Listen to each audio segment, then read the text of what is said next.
Howdy folks, welcome back to Boondockery. This is actually a preface to the actual video.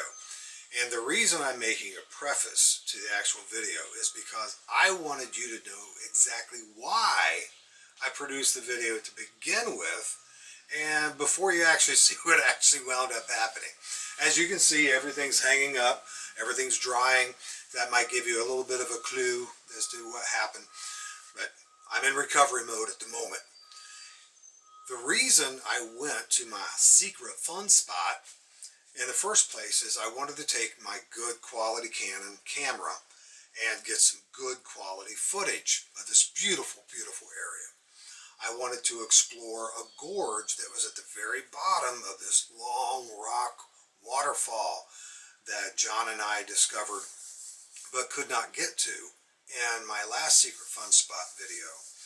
I also wanted to scout out locations for a cache to keep out there just in case we happen to need it, which when you finish watching this video you'll see exactly why I thought it would be important to have a cache there.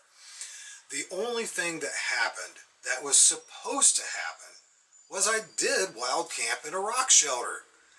Everything else was a complete and utter failure as far as what I wanted to do. However, what wound up happening wound up to be an absolutely phenomenal experience and a fantastic time. So, when you're watching this, keep in mind that it's going to be long. You might want to take breaks, have an intermission, pop some popcorn, get your favorite beverage. Enjoy little snippets at a time or enjoy the whole thing. But while you're doing it, don't forget to click like. And if you like what's going on the channel, click subscribe. And if you're subscribing, it's just absolutely silly not to click that notifications bell. Now, if the videos that I produce are something you think your friends might be interested in, share it. Share it. Share it on your Facebook page. If you have a lot of friends that are into wild camping, bushcrafting, just outdoor stuff. That way everyone can see it at once. They can click at their leisure. Now, the last thing I need you to do is to really think about what you've seen. What kind of things could you contribute and share to the conversation, and put those things in the comment section below. I absolutely love reading my comments, and I have received a real education with a lot of them. No matter whether it's not, hey John, good job, or hey, you know what, you're a lousy videographer. It doesn't matter. Share whatever it is that you want to share, but especially if you really have something to add to the conversation, I would really love to read it. Well, folks, on with the show. Howdy folks, welcome back to Boondockery. Today I am off on a solo overnighter, my very first at the secret fun spot, and wow, I tell you what a difference the change of season makes. Where I normally park, where I was dropped off this morning, it's a fairly open area, and there's a game trail that goes off into the woods, and it's a fairly open area. And now, since it is not winter and there is vegetation in abundance, I was walking through different types of grasses, foliage, greenbrier, all kinds of honeysuckle, all kinds of things that were not there this winter when I came out. And as a result, from here down, I am absolutely soaked. And the amount of smaller trees that were close to this game trail, it was very obvious that years and years ago, well, probably about 10, 15 years ago, it had been clear cut. So now you have new growth trees that are probably 12 to 15 feet tall. And now all those are completely laden with leaves and draping over the game trail. The honeysuckle and the grapevine have reached up and pulled those things down. So I'm literally squatting down and bending over to get through the trail. And I hadn't anticipated this. We have an incredibly heavy dew today. Right now, look at this. It looks like a rainforest. And it feels like a rainforest. And I am soaked as if I were in a rainforest. Now, one thing I had not anticipated was the amount of moisture. Now I've still got a good ways to go before I get to my secret fun spot. But at least I'm in, old growth forest, which is a blessing. I should have worn gaiters. I don't know how much good that would have done. I needed to have basically hip waders if I was going to do proper gaiters for this. At least there would have been a certain portion of me dry, and definitely would have helped my shins survive the greenbrier, which I could not see because of all the other growth. And I hadn't anticipated all of the tree growth and how that drooped over the trail, because I didn't plan on having that be in existence, so I didn't put anything over my good camera, which is not waterproof. And that was the first time I'm bringing it out here. So I took a little break and I pulled out my hygiene kit, moisture wicking microfiber towel, and I dried off my camera completely. I took some things out of a dry bag that I keep in my backpack, and it was large enough that I could dry off my camera with this before I tried to turn anything on or anything like that. And I put that over top of the camera and the microphone, and I'm hoping that if it sounds like it's raining right now, but as far as I can tell, it wasn't supposed to rain, but just the breeze is causing that dew to fall off of the leaves in the canopy above, and it feels, I get drops of water and everything on me. It feels like it's raining, but got to keep that good camera dry. I can't have anything happen to that. If that goes bye-bye, that's going to be a real setback as far as the channel goes. I got a drink of water, got everything dried off. I'm going to go ahead and get my stuff back on and head on back down to the trail. And it's probably got about 45 more minutes to hike before I get to the outskirts of it, and I'll bring you back then. I remember in the winter, early winter, I was commenting on the construction sounds where they're working on the power line. Apparently they must have taken a break during the hardest part of winter, but it definitely sounds like they're hard at it again. And from all that I could tell, it's actually 2 ridges over, but since it's on a higher ridge and it's on the very top of the ridge where they're doing a construction, you can definitely hear the machinery. And hopefully that won't mess the ambiance up too much of the video. We will see. Well, I'm going to go ahead and gear back up, and I'll bring you back when I get to the outskirts.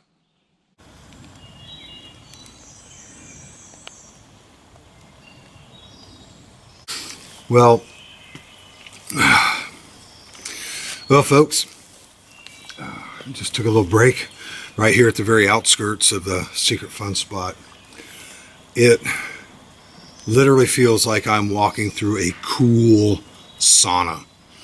Everything is absolutely soaked.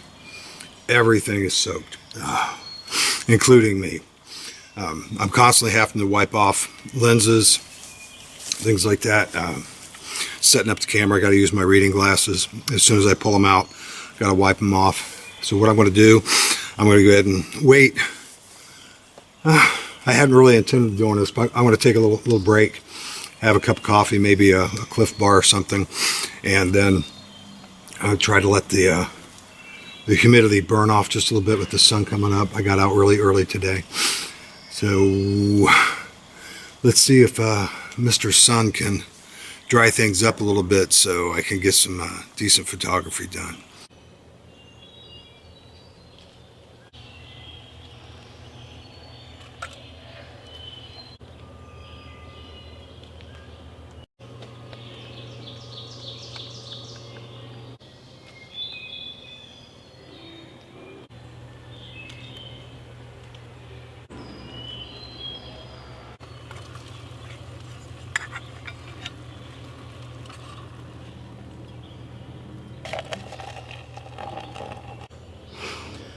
Now, I in no way, shape, or form anticipated the amount of noise that would be coming from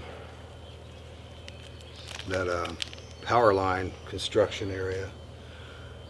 I apologize. This is a very remote and very serene area, and all that construction noise really makes it sound awful. I'm gonna just go ahead and have a little snack, have a cup of joe, and let some of this humidity burn off, and we'll wait about an hour and we'll try her again.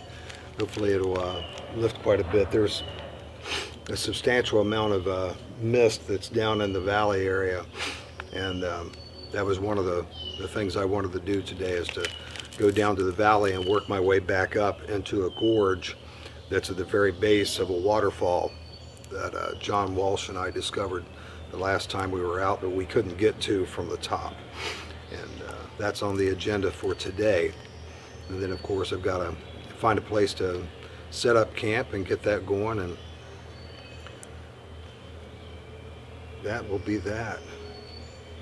But while I enjoy this, I guess I'll be serenaded by the sounds of construction. It hasn't been quite an hour, and instead of the sun coming out and burning off this humidity, the clouds got thicker and now it's actually raining. It was only supposed to be about 35% chance of rain today, and that's definitely gone up to 100%. I'm in a good spot. I have very, very dry overhang here. I even have firewood, plenty, through here if I need to make a fire, if I have to stay here for the duration of my camp out until I hike out tomorrow.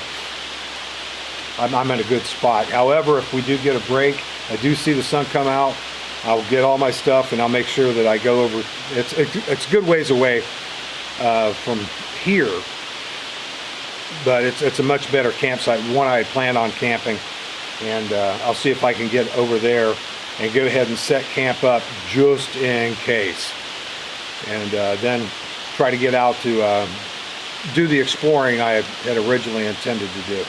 If not, I've got plenty to keep me occupied.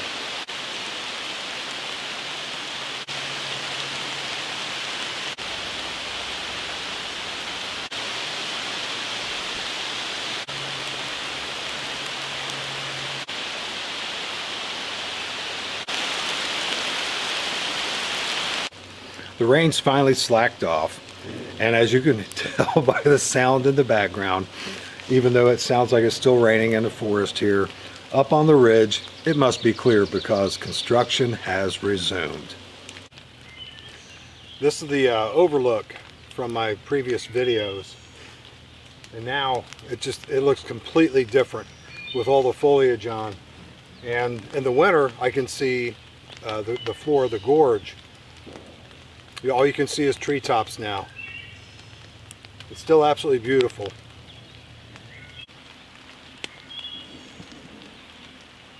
Well, folks, this is it. This is where I'm going to camp tonight. I'm going to set up my shelter right over there, and got a nice shelf to prepare my meals on. And the waterfall is nothing but a trickle at the moment. That's okay. And I got a beautiful view. And this hopefully will just be my base camp for me to go exploring from. And I do have no clue what the weather has in store for me. Right now, everything, the air is just soaked. I can't even use my reading glasses to see what setting my camera's on. The camera lenses all fog up. My good camera. So had I had a clue about that, I wouldn't even have brought it with me. And I'm just going to go ahead and set up camp, and we'll see what the weather provides for us. One way or the other, I'm going to go exploring, and if need be, I'm just going to use this here GoPro, and I'm going to have some fun regardless.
Well, my shelter's set up, and you might be wondering, well, hey, John, you got shelter? You got tons of rock over your head to protect you from fallen limbs, protect you from the rain. That's all true. It's all completely true. It's true, I'm telling you, it's true. However, this rock shelter will not protect me from the bugs. Now, in my previous video, you happen to see that I was testing out the Snug Pack Stratosphere. Well, I made the right decision by not using it. The humidity right now is obscene. It's, I don't know really how to adequately describe it. If you have been to the rainforest in Oregon, yeah, that's what it's like. Except this is Ohio. And I'm used to humidity, but I'm not used to this. This is, everything is absolutely soaked. Everything. And there's just, it's not hot. Thank you, Lord. Thank you, Lord. It's not hot. However, if Mr. Sun would come out and the clouds would go away, it might actually dry some of this up a little bit, in theory. Now, I decided to go with a brand new piece of equipment I've received. I received it just literally a few days prior to me going out and testing the Stratosphere, because in my mind, the Stratosphere was perfect. Now, the Stratosphere weighed 2 pounds. The tarp that I took weighed 2 pounds. This is the Light Fighter 1, and it's a single-man tent. It weighs 4 pounds. Everything self-contained. And this is designed to be, tarp-free. This is completely waterproof fly, and so there's waterproof protection there. My choice to go with this was because when I got back from my last wild camp, which was last night, no, it was the night before last, and I was not pleased with the body bag. And I grabbed the Light Fighter, took it out in the yard, set it up, it was the easiest one-person tent that I've set up. I own several, and this was the easiest to set up. Carbon fiber poles, aluminum tent pegs, everything seems to be very well constructed and lightweight and super easy to put together. Plus, nothing is lagging on me. It's all up, and I can set up in this and have room above my head. That's fantastic. And, you know, I set up in the backyard and I laid down in it. I said, wow, this is pretty nice. I wonder if I could set up in it. And I did a setup. It surprised me too. I'm like, dang, I ought to do that more often. Might get rid of this belly. But I went ahead and decided to use this, and I'm very glad now that I did. The one thing is, if I want to, I can completely remove that waterproof cover, and all I've got is the bug net. Keep me free from the bugs. That was the primary concern that I had when I wanted to use a bivvy. In the fall, in the winter, in the early spring, I would have no problem whatsoever camping in this wonderful environment. However, summer's a different critter, and there are every critter you can think of crawling around. Anything between 2 legs all the way on up. And this will keep me bug free. And if the humidity is ridiculous again tonight and it gets hot, well, I can just go ahead and remove that fly. One of the reason I set the fly up on it, I don't know how well you can see it there, but that looks a little damp. It's the sand is darker than it is here. So that's telling me that if by any chance it does come down a good soaking rain, that this rock shelter may drip. And if so, I don't want to be drapped upon. So I can go ahead and open up that fly even further, and there's a toggle that I can put that loop right there on the tent stake. I can put it right around there, completely open up the front, completely open up the back. I've got complete coverage, so any drips come down, no problem. I still have awesome airflow. Now I'm going to go ahead and get me some lunch. Now, and my wife pointed out the other day that I say now a lot. There's probably several things I say a lot. Don't know why, just happens. I don't know if I do that when I regularly talk to people, but I definitely do it on my videos. So if you're offended by now, I apologize. If not, forget about it. We just moving right along. I was dropped off at 8:30 this morning. It is now 1:40. I have definitely not been able to utilize the time that I have had out here in the way that I wanted to. I'm very disappointed with my big camera. I had full intentions of being able to shoot all these beautiful high definition scenes coming out here, the overlooks, the points of interest, just the little pretties that are everywhere out here. But that, you know, it couldn't happen. But there's always next time, I guess. So I had a little bit of a snack when I was caught on that overhang, and I probably burnt that off. I'm going to be getting some water out of the stream, and I'll definitely set this up for you to see that, because I got a new hydration system. Can't wait to show off and tell you about. And of course, there'll be full reviews on all this stuff later. This is an excellent opportunity with this light fighter to be able to bring this out and field test it. And so I will have a pretty good idea of how well this thing performs here with the next 2 or 3 outings, because the next outing that I come out, I want to make certain that we're going to have some inclement weather so I can test the waterproof properties of this. I guess I could just set it up in the backyard and have the wife shower it with the hose when she's watering her garden. But no, boo, I don't think so. That would be, no, it's, ugh.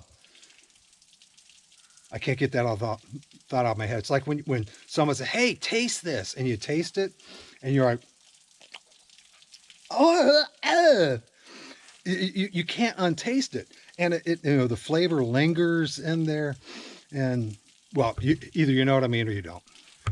Anywho, now I'm going to be getting some food. Probably have you watch that. I'm going to get some water. Definitely have you watch that. And with the hydration systems, I'm going to be trying them out this weekend. I'll show them off, talk about them a little bit, but definitely we'll have a full review on the hydration systems I have coming up, probably within the next 2-3 weeks. I'm going to be coming out again next week, and that's going to be for 3 days. And if all goes well with that, I will have had enough field time in with these pieces of equipment for me to be able to give an honest review of them. And once I finish with lunch, probably going to rest a few minutes, let that food settle low. See what the weather's doing. If the weather looks like it's going to be okay enough, as long as it's not pouring down rain. If it's not pouring down rain, I'm going to take the GoPro, just my bushcraft patrol rig, and there's some exploring that I really wanted to do, and it's just going to take a lot more time. I've got some knee issues that have really, really been plaguing me for about the past 4 months, and I'm fed up with it, so I'm going to go see the doctor Thursday, and hopefully get that done. You never really appreciate mobility until you don't have it, and I have to move slow. I am very unsteady with a lot of this. Everything is soaking wet. Everything is slippery. So I have to take everything at a snail's pace because I don't want to injure myself out here, because quite frankly, I'd be out here for a while before anyone could ever find me. I have 2 people that have been out here with me, and only one of which has been in this area. So I definitely don't want to sustain any injuries. I want to play it smart, play it safe, and really enjoy my time out here. And any bit of that I can share with you guys, I'm going to do it. Okay? Shutting up. The hydration system that I now have, and I'm going to be using quite a bit, was actually created from the idea that John Walsh gave me when we came out and I showed him the secret fun spot the first time. And he brought with him the Katahdin bee-free water filtration system. It basically comprises of a flexible water bottle and a screw in the top drink through filter system. I'll show you that here in a second. And they say, yeah, another gimmicky thing and another gimmicky thing. Well, I started doing some research on it. I loved how easy it was to use. And I started looking at it, and I was thinking, those are just pretty. Those are just pretty. I don't do pretty. Look at me. Look at me. I don't do pretty. And I was like, so I put it out of my head. Well, I had watched another video on someone introducing gear they were going to be using in the 2021. And they talked about these wonderful Hydra Pack things, except they were talking about like a 2-liter bladder they had planned on taking out and using with their base camp, keeping in their pack and stuff. And I said, well, that looks pretty neat. And then he said, they also accept the bee-free filtration system. And he said, and it shouldn't come to any surprise to anyone, because Hydra Pack also makes the flexible bottles for Katahdin. And I was like, okay. Well, I got online and I looked up these wonderful Hydra Pack bladders and saw that they have all kinds of awesome stuff. So what I did is I just went sheer crazy. And I bought myself 2 of their water bottles. Now you see, this looks a little odd. Now, the reason it looks a little odd is because when you're using this, it has a valve system built right into the cap. You open it up, and you notice it doesn't pour out. You have to actually put suction on this, and it opens a valve in here.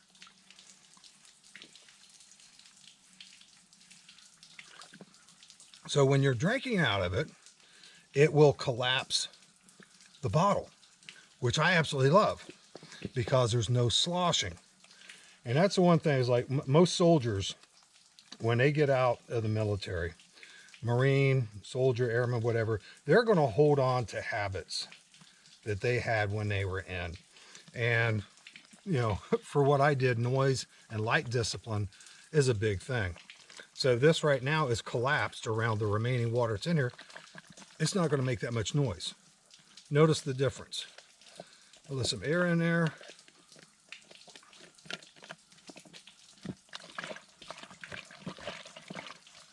It makes noise. And you burp that water out. And that's one of the things I loved about our 2-liter water bottles that I had when I was in the Army, because they were flexible and you could do the same thing with those, unlike our standard canteens. Now, okay, so I got 2 of these. They're awesome. They have a little handhold so you can fill them up, because if you try filling them up, holding them like here, it's not going to work. It's flexible. So, got that. Now, I started looking at something for base camp.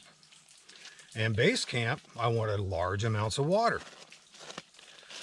They have an 8-liter jug, basically, great big huge bladder, and it was like 90 bucks, 95, 98 bucks, somewhere around there. It was a lot of money. However, when you purchase 2 of the 4 liters, it's less than 80. It's less than 80. Both the water bottles and the bladders, like this great big thing here, there's a transparent section right through here. Right through here. It's graduated.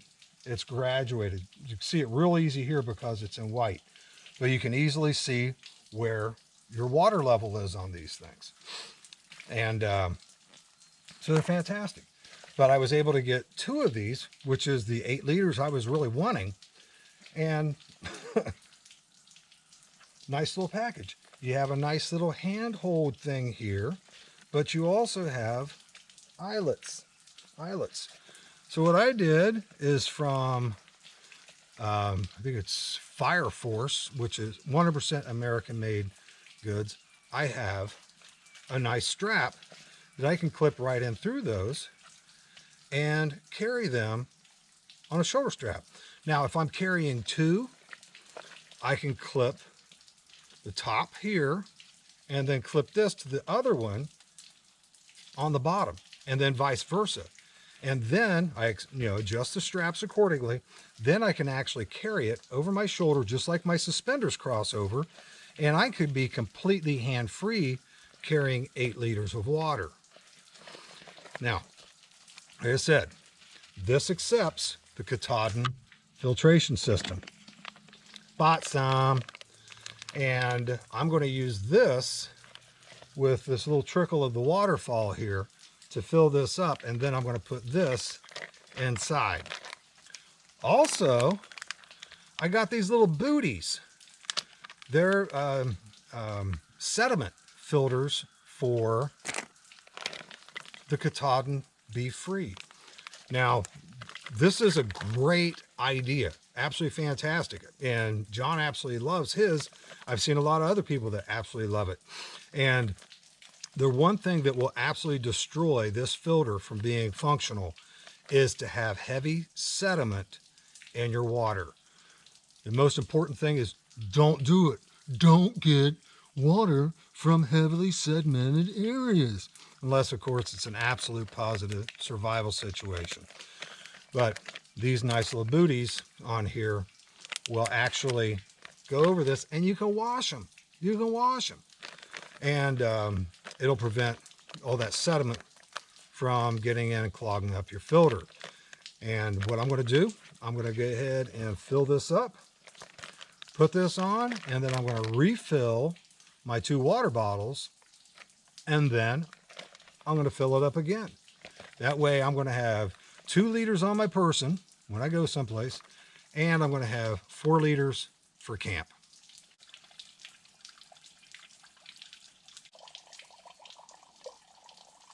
Now, 2 things I have to say about this. It takes a very, very long time to fill up a 4-liter container with trickling water. The other thing is holding a gallon of water for that amount of time. It's hard on your arms. Then, when you combine having very slippery rocks,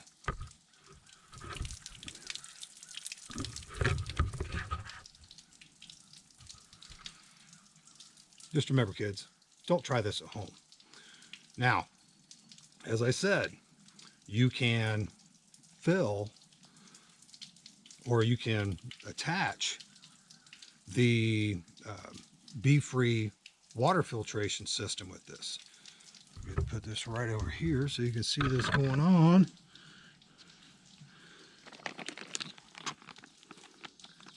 And the nice thing about this is a Ziploc baggie.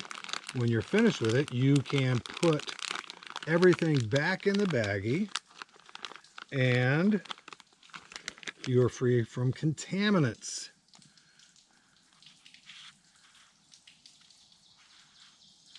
I'll make sure I get this on there so it doesn't spill once I have it on. And it's nice that the lids are dummy strapped.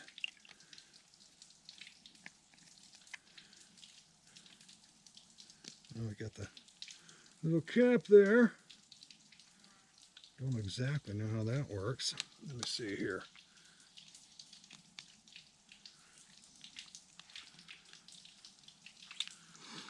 Oh.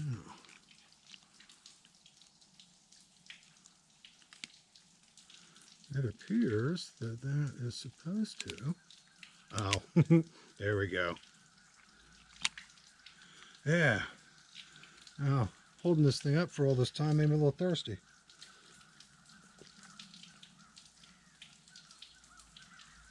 Oh, that is good. Now, to fill the other water bottles. This is very difficult to juggle all this stuff. First of all, we're going to take the lid off. And unfortunately, this lid is not dummy cord. So, go ahead and get this lid here.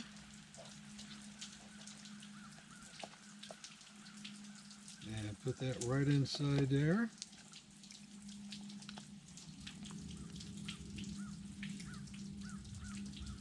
And that is filling. Oh, wow. That's full already. That fills quick.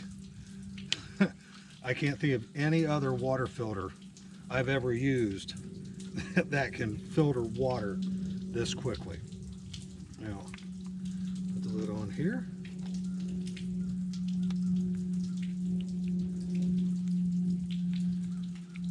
So there's 1 liter ready to consume. And they do, you know, stand up okay when they're full. And get this one.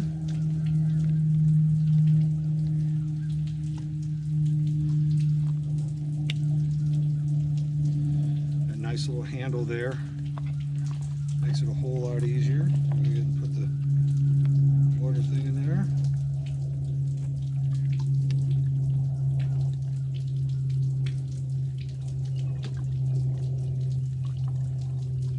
Now, when you have the straps on these things, when I put my straps on them, it's going to make filling these things a whole lot easier. Because I'm just going to hang them, and I'm going to take the lids off, and just let it do its thing.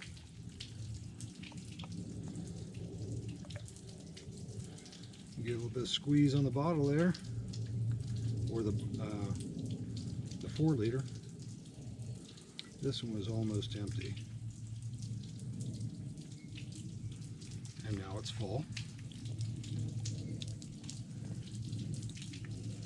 Put the lid on there. Losing a little bit there. Again, when you are actually someplace where you're not trying to do this for the camera, it's a whole lot easier. Or when you have a camera that actually has a tripod, like I have. However, I'm not able to use it at the moment. Now, as you can see, I've used a little over 1 liter of water to refill my 1 liter water bottles. I'm going to go ahead, fill this back up, and take it to camp. Now, I put the shoulder strap. Now, I put shoulder straps on, and you can see that hangs pretty well. And if I combine this with my other one, I can crisscross them. And I've only got the shoulder strap adjusted just a short distance from being completely closed up. So there's a tremendous amount of strap left there. And it would make it a whole lot easier to carry. Now, I did it. I did it. I just caught myself. I said now. Bad John.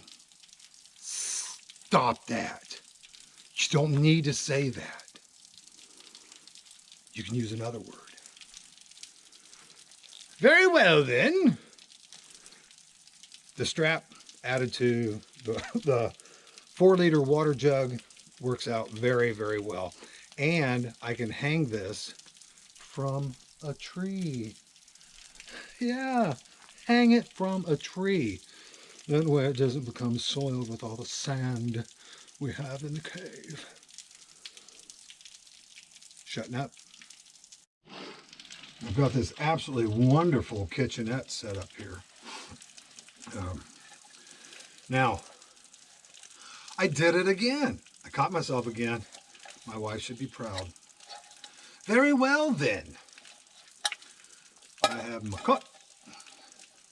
And I got my lid in here. And I'm using my Esbit stove. And the reason being is it's very, very, very lightweight. The fuel is lightweight. It stinks to high heaven. It smells like bad fish. And it has a sensation of CS, or riot control agent, as it's burning. And so I'm going to step away from it while it's heating up my water. And I was looking to really reduce weight for these little outings, especially with my bum knee and everything. Every little bit counts. My entire pack, minus the 2 liters of water, was 20 pounds. I think that's pretty good. Very good, as a matter of fact. And so I'm using a Toaks titanium cook pot. And the nice thing about that is let's see, get a little twig here, move that just a little bit if I can get a little twig. Oh well, it's fine. Now, put this right here, fill it up.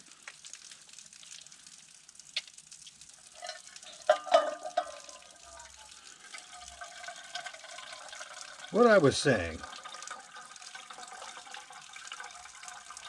is the nice thing about this Toaks cook pot is that normally it will nest with a Nalgene bottle. My water bottles now are much smaller. The Toaks cup came in this little pouch. My water bottle fits inside this little pouch and it slides right down inside the cook pot so it doesn't make any noise. In the bottom of my water bottle bag, I have a little green 3M scrub pad that I put between the lid on the very bottom and a cook pot so it doesn't make any noise. Yeah, I'm that cool. And we'll go ahead and get this up on here. Let that come to a burl. And today, again, to save weight, I'm not doing any cooking. Everything's freeze-dried or hand-to-mouth food. I am going to have lasagna. I've not had lasagna in Easily 8 years. Could be more. Could be more. And the reason being is if you've ever had Mountain House lasagna, and it may have changed because you can look at this packaging. This is vintage, baby. Steve 1989 should be actually preparing this for you.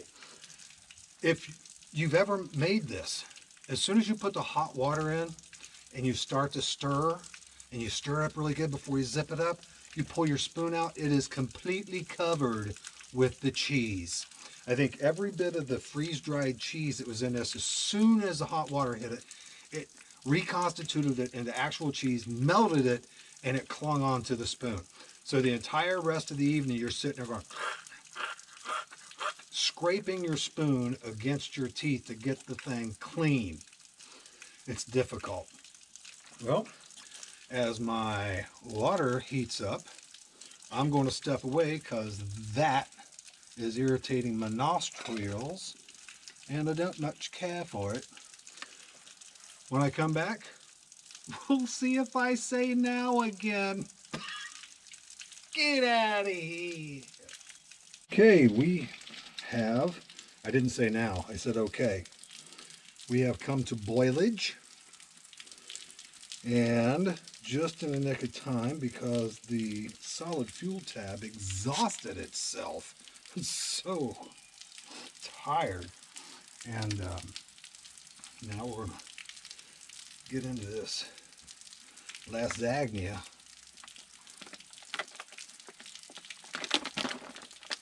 I already removed the do not eat oxygenator. Get me a spoon so you can see all the cheeses are coming up on it.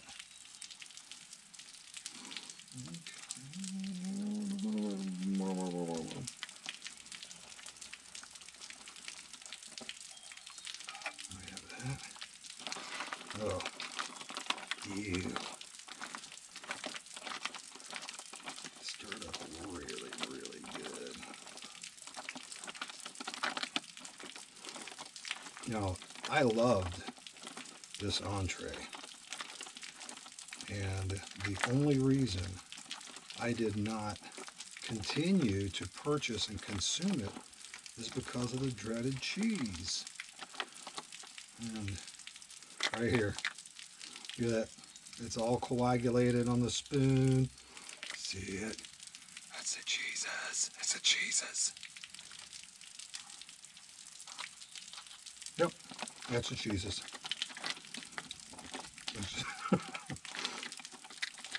It's not as bad as it was the first few times I had it. Now, it was a lot worse before. Now I'm going to go ahead and put this in my freeze-dried meal koozie. Let that cook right on up there.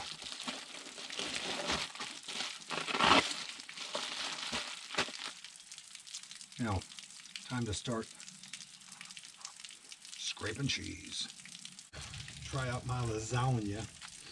I just set up my nice camera, and it's wet, and the lens is foggy, and the remote doesn't work.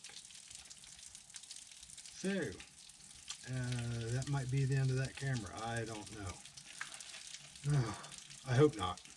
I hope just a little bit of dampness is causing some issues, and when it's completely and thoroughly dried,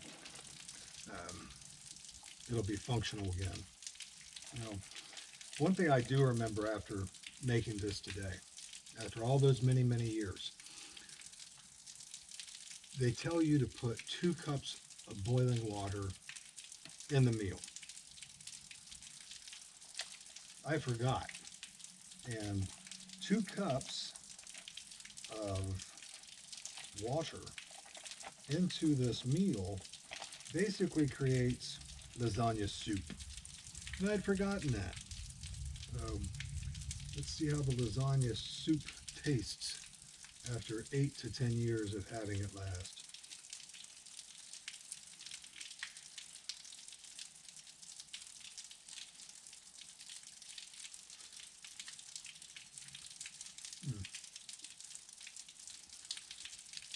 Yes. Yes, that was worth the wait. That is very, very tasty. Even if I have to scrape all the cheese off of the spoon with my teeth, I will be purchasing this again very soon. I'm going to go ahead and eat. You don't want to see that. And I'll be back. I had a very unusual occurrence happen, and it's up there.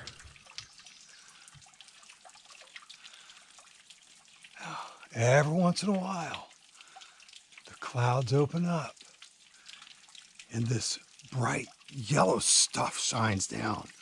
So I brought my camera up and laid it against that rock, that rock right there, in hopes that with prolonged exposure to that big yellow thing up in the sky, it might dry it out. And while that's happening, I'm going to refill this 4-liter bladder. It's going to take a while because it did before. I'll bring you back, hopefully with good news. Well, I have the water secured, and my big camera, my good camera, is getting very sporadic bursts of sun. Those clouds are pretty persistent, and I'm very slowly and very carefully making my way across these very slippery rocks on this beautiful little waterway. Now, if you remember, back in the winter, that thing was just gushing. It was a great little waterfall, and we're supposed to get a lot of rain here in the next several days, so I'm certain that's going to be almost obscuring the rock in behind. And I'm not going to get close. I'm not going to get close because I don't want to get grounded, but you can see right there, that edge of the rock is the waterfall that's not too far from my rock shelter, which is just right over there. I'm going to take you a walk up here real quick. Now, I know you've seen this area a lot, several times, but it's just so different now with all the foliage on and all the ferns. There'll be a couple spots that we go through to where you're going to see all kinds of these ferns.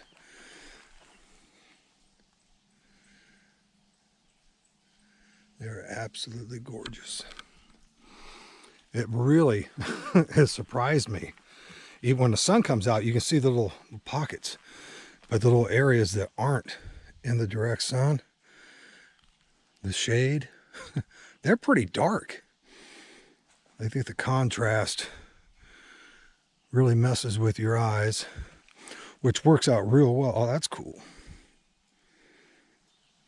It really messes with your eyes. That's one good thing about where I'm camped, is it's in one of those little dark areas. And I don't know if you can see it from here.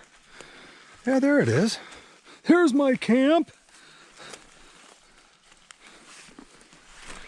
There it is.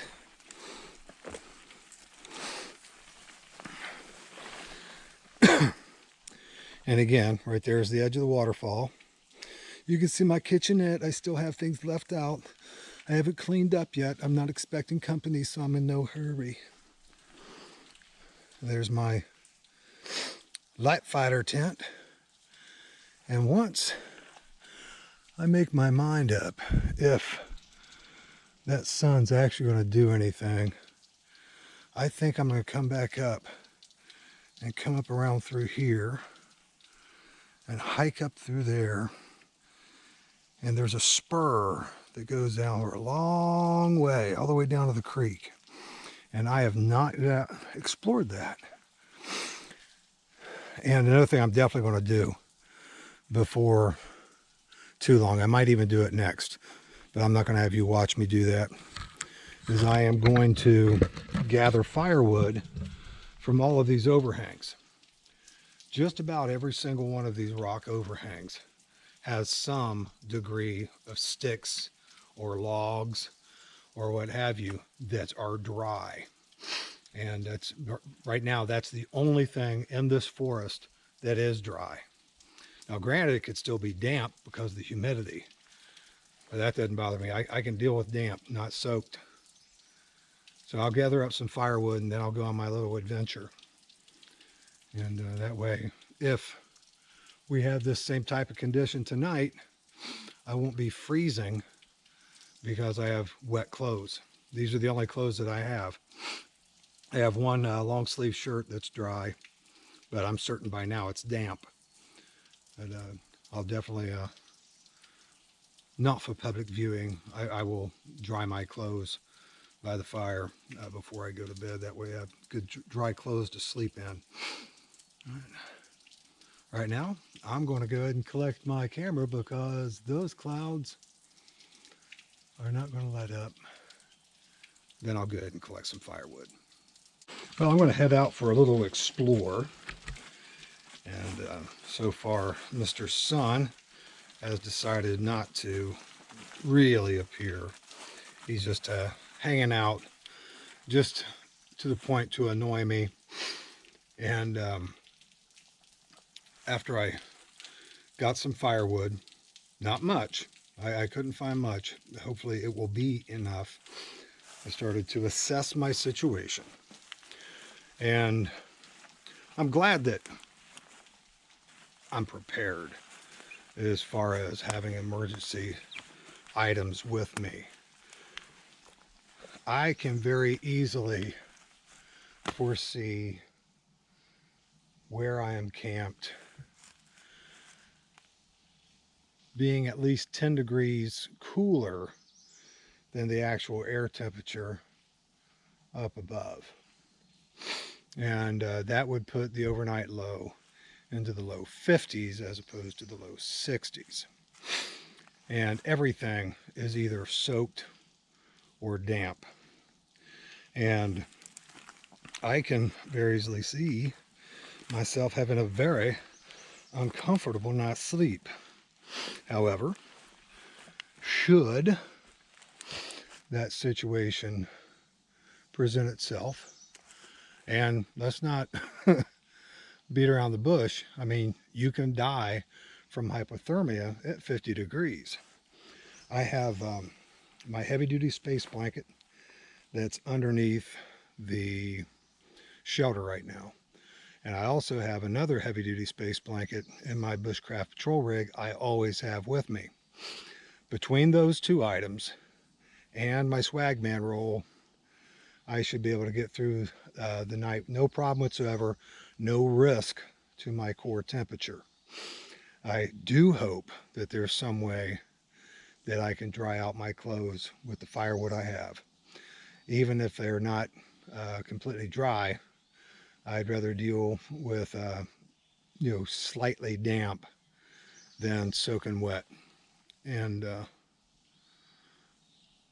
worst case scenario, I'll strip all the wet stuff off and just wrap the heavy duty space blankets around me. They retain over 90% of your body heat. And just go with that. Just always one of the fun things about having no way of self-extraction from a place. But again, being prepared, being self-reliant. Those aren't just catchphrases for someone's YouTube channel or a TV show. Those are real. And in this area, in this situation, you would be an absolute fool to go into this unprepared. I've seen a lot of very, very colorful hikers and campers in my day that, they could be completely fooling me. But if really seriously adverse conditions were to befall, think that they would be suffering at best. Well, I'm going to go ahead and get up here on top of the ridge and start walking that spur out. I'll bring it back here in a few minutes once I get up there. And I'm hoping I'm able to salvage this trip some way with video, because I've been having a real struggle with low light in my cameras. My good camera has apparently bit the dust. I've never attempted to use this GoPro in low light, and if by any chance I'm not able to shoot once it gets dark here, which is going to be much earlier than the actual sunset, well, we'll call it a night.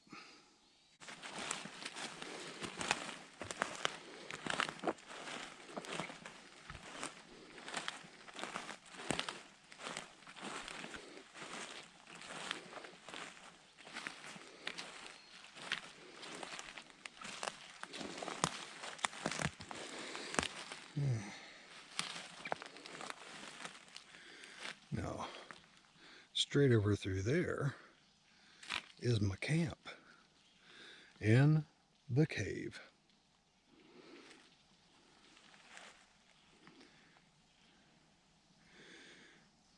There's a whole lot of ferns down there. As soggy as it may be, I shall endeavor to persevere.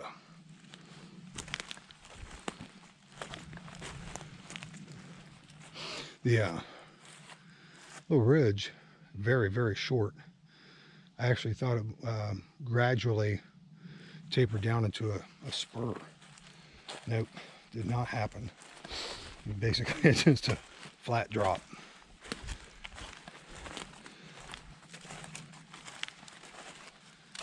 I'm going to see what I can do to find something to entertain myself for a few hours before it starts to wane into the evening. Looks like it's almost 4:30, and I will just see what I can get into. Don't know what it's going to be. Won't be filming with my good camera, that's for sure.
Well, here goes nothing. Hopefully I can get enough of this stuff going to where I can dry out some clothes. It'll be an interesting evening if I can't. Well, drying is commencing. Hopefully we got enough dry wood to get all the clothes dry. Now with what I got going on right here, this is common sense survival. And just building a fire, not for the romance of it, not for the ambiance, not to cook with, not to sanitize water, but I could be sanitizing water at the same time, is to get these clothes dry. So that way when they're dry and I'm cooled down and I'm dry, I can go in that tent and go to sleep, and I'm going to be nice and toasty and dry. Let me go ahead and walk you through what I'm doing and why I'm doing it. Now, over there is my microfiber towel, and that right there can be used to dry off my feet before I go to bed, and that's very, very important. You got to take care of your feet. The things I've got over there are my socks. I'm wearing my shoes without my socks right now. I want to get those dry. The last thing I'm going to be drying by the fire is my shoes. I'm drying my t-shirt because it covers my core. The core temperature has to be maintained. It's the most important thing. I can go to sleep without my pants on, but I have to make certain that I keep my core warm, and that's going to help do it. Next, once these things are dry, my pants are going to go up there. And once I finish drying my pants, I'm going to take my underwear off, put my pants back on, and I'm going to put my underwear up there, and that'll be one of the last things to dry. And that's why I'm doing that. Another thing is, if this was a true survival situation, I would probably be backing the fire up against the rocks to reflect that back toward the clothing. I want to make as small of an impact as possible. So I've got a little small fire ring there. I have to pay attention to the sandstones that are there. I don't want to get too close because they probably have moisture in them, and they will explode once they get too hot. And it's going to be very easy for me to clean up tomorrow when I leave. Right now I've felt everything. The microfiber towel is almost completely dry. My t-shirt is getting dry. And as the time progresses, everything will be completely dry, and I should have a decent night's sleep. That's why I'm doing things the way I'm doing them right now. Things like my hat, things like that, those aren't as important to get dry as my clothing. Another thing I'd like to point out is, if you notice, all of these pieces of firewood are very long. Now, it wouldn't do any good whatsoever for me to be trying to dry things out and then go through all the exertion and perspiration of cutting lengths of firewood. I've got a lot of different long poles, and as one completely burns out, I'll cycle it up through and continue to feed the fire. Just wanted to point that out. Now, when all of these things are dry, I'm going to take them aside, let them cool down just a little bit, feel them, and make certain that they're dry. And once they're dry and they're cool, I'm going to fold them up, put them inside my shelter, and I am not going to put them back on until my body has cooled down and I'm no longer perspiring. That may not be until I just get ready to go to bed, but it does no good whatsoever for me to dry these things out if I'm going to put them back on when I'm still perspiring. This is one of the views from my camp. It's right at about 6 o'clock p.m. And the forest always gets a little dark well before sundown.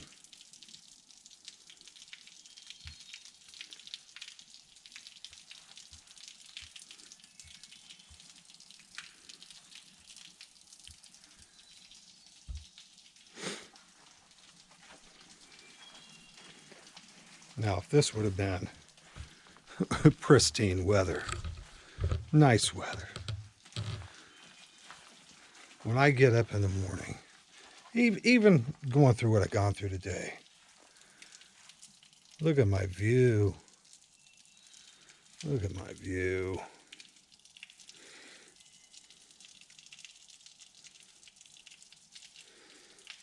Nothing but the forest floor blanketed with ferns, Rocks and trees. And the fickle sky. I'm not talking to you, fickle sky. You've vexed me, rather.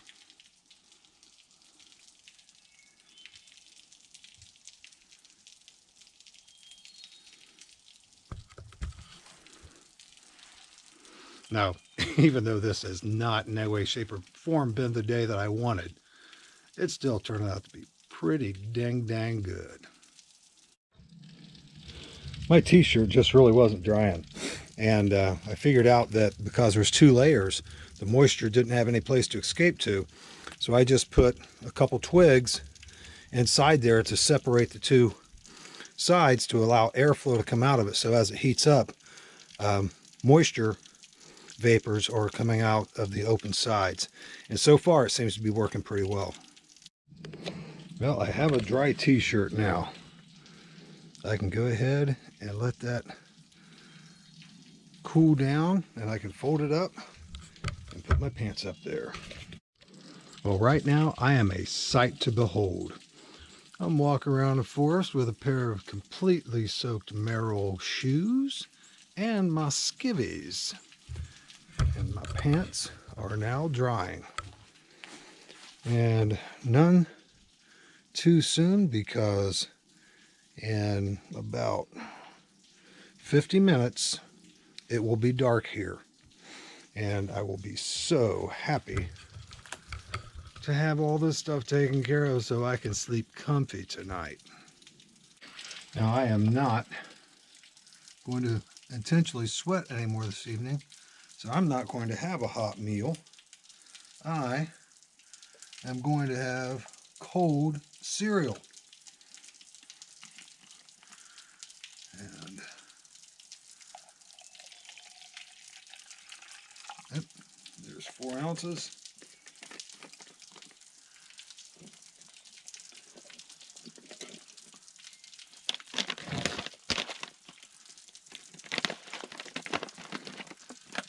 A little granola, minus the do not eat pouch.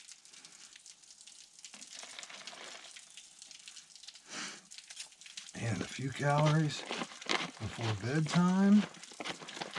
And no sweating.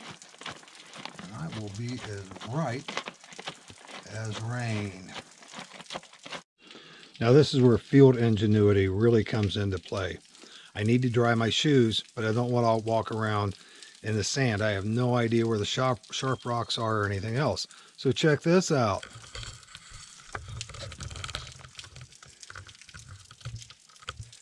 Those,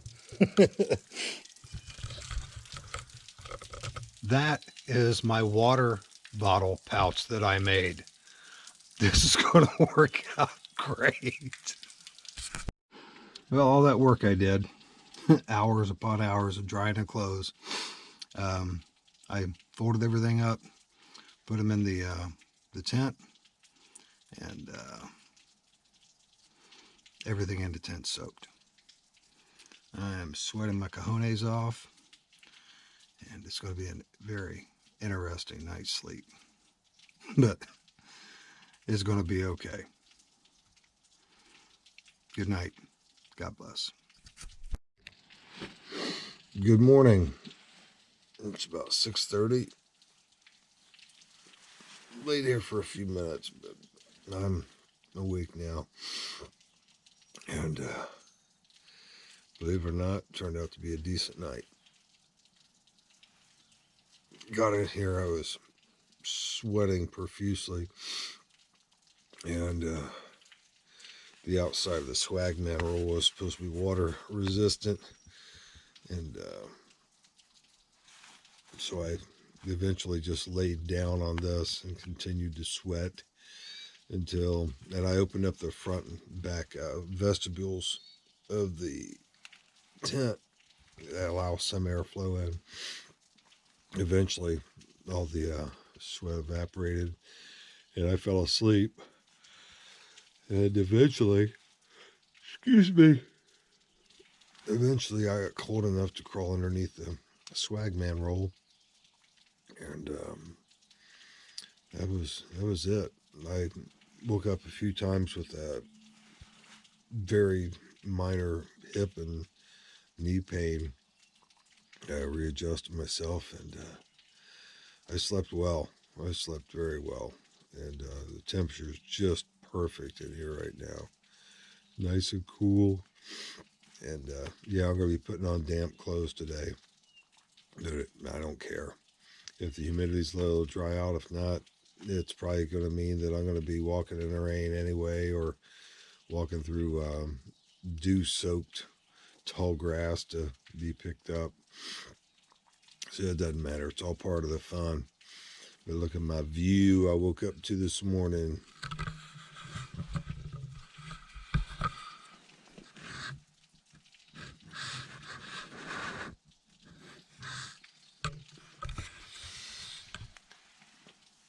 I'm going to go ahead and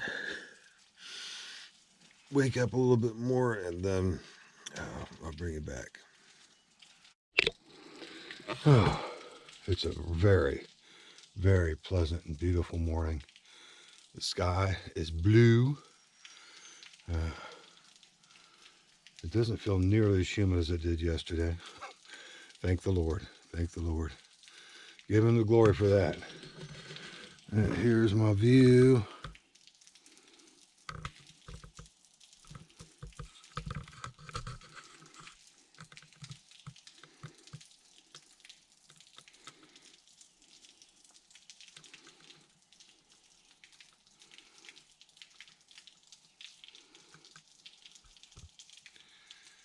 Look at that sky.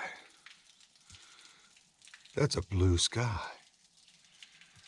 I like blue skies.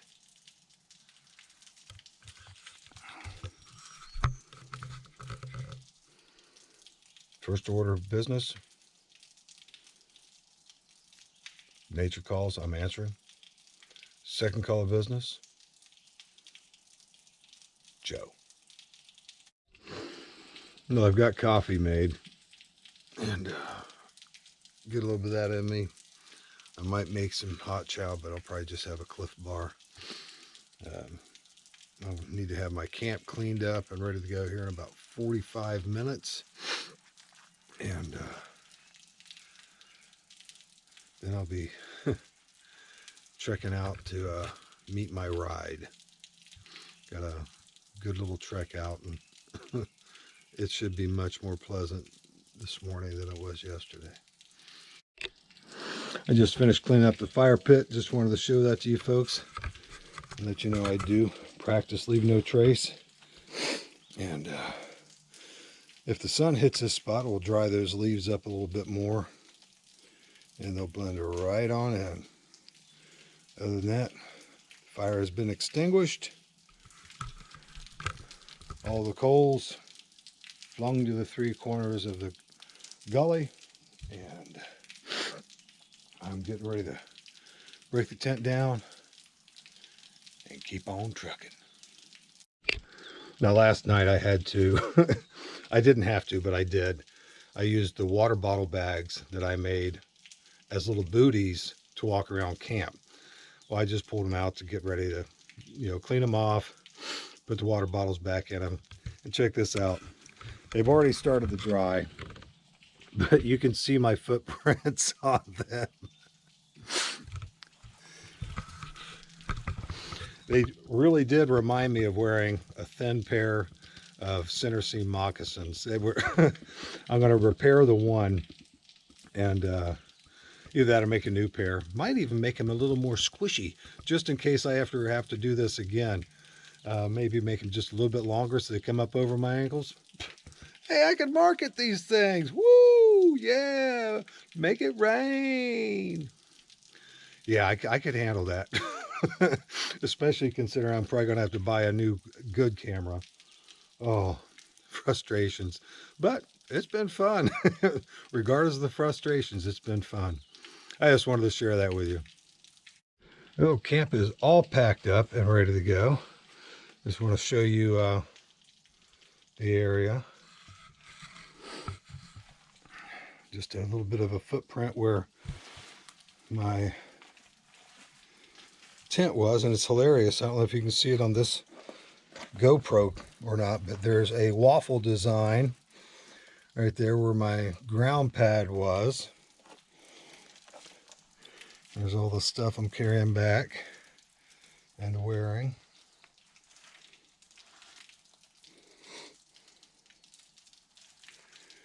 Over here's where the campfire was. And those sticks are going to stay there.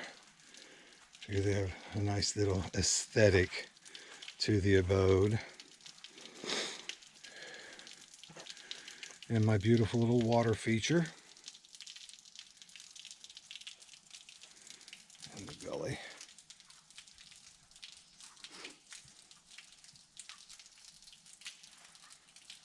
I know this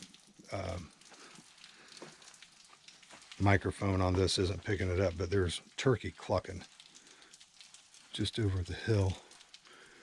They're probably about 100 yards away. And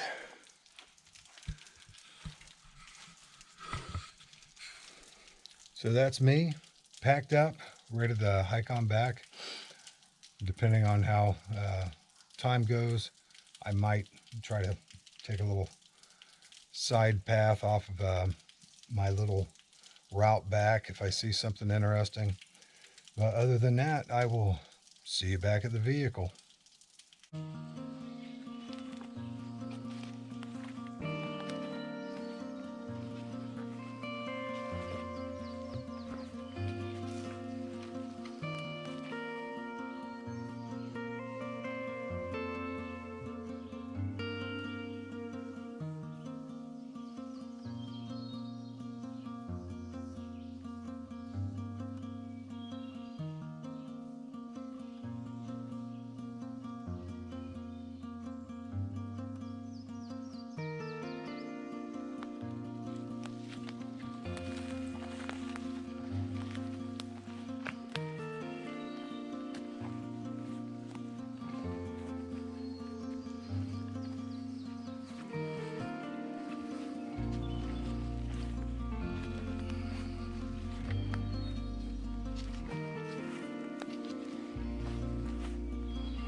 gorgeous.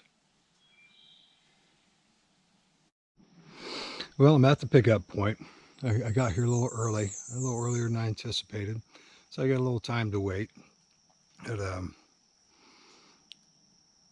this is a just one of those trips. There's like absolutely nothing I intended to do occurred, and all kinds of other really cool, awesome stuff happened.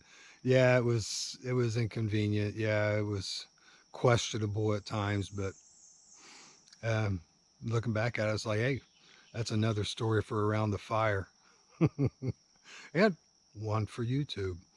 I have no idea what the footage is going to be like. I'm going to work on it probably tomorrow and see what I can salvage, what I can't. Hopefully, my good camera, I'm going to put it in a great big bag or bucket of rice for a week or so and see if that brings it back.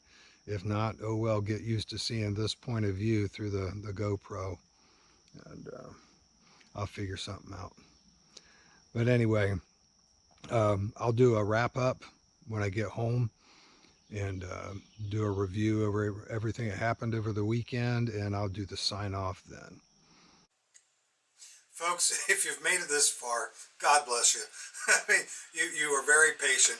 Hopefully, if you got some information out of that you could use, hopefully you found it a little bit entertaining. And, I just hope it was something that you felt was worthwhile for your time. This is just going to be a real quick wrap up of some of the successes, failures, and things like that I discovered while I was out on this wild camp. First of all, the weatherman, I mean, it's just like any other news media. You don't know what to believe. And I knew what I had the potential of doing. I knew what the times of days were, things like that. It all just, it fell to pieces. But no one of all the different news sources I looked at could have instilled the sense of the degree of humidity that was going to be prevalent through the entire time. So that was a big failing there, is like not knowing what the weather was in order to prepare for it. Now, I had a few successes. You saw all the failings. I'm going to delve in that. You probably saw some of the successes too. But I want to go over real quick a list of things that I felt were successes with this wild camp. First of all, my stuff. I like my stuff because my stuff's good stuff. I really liked the Light Fighter 1 tent. It's turned out to be an absolutely fantastic asset because I can set up in it. I can use it just as a netting, all kinds of things. My misuse of the fly pretty much what was the biggest reason why I had so much condensation. That was on me. The EcoTac inflatable air mattress, fantastic, super comfortable. The Trekology pillow, cushy, loved it. Swagman roll, I've used it a lot. This is just one more boost to the Swagman's view in my esteem. I absolutely love it even more now. GoPro saves a day every single time. It seems like that's always like something that I was reluctant with using because I thought it was an inferior quality, and it's absolutely fantastic.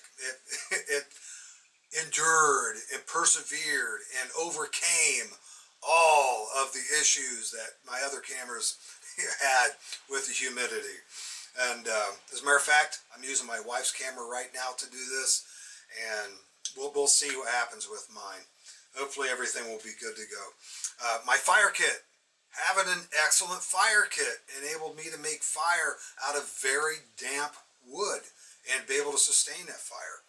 Oh, my Hydra Pack water bottles and the Be Free Katahdin water filter. Absolutely fantastic combo. One of my biggest successes, I believe, is that hydration system I use now. As far as skills go, being able to dry your clothes when, it didn't turn out to be a survival situation.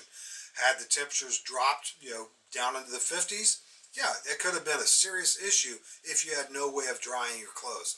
I had my emergency space blankets and things like that with me, so I would have definitely survived. That's not a problem. I'm not worried about that.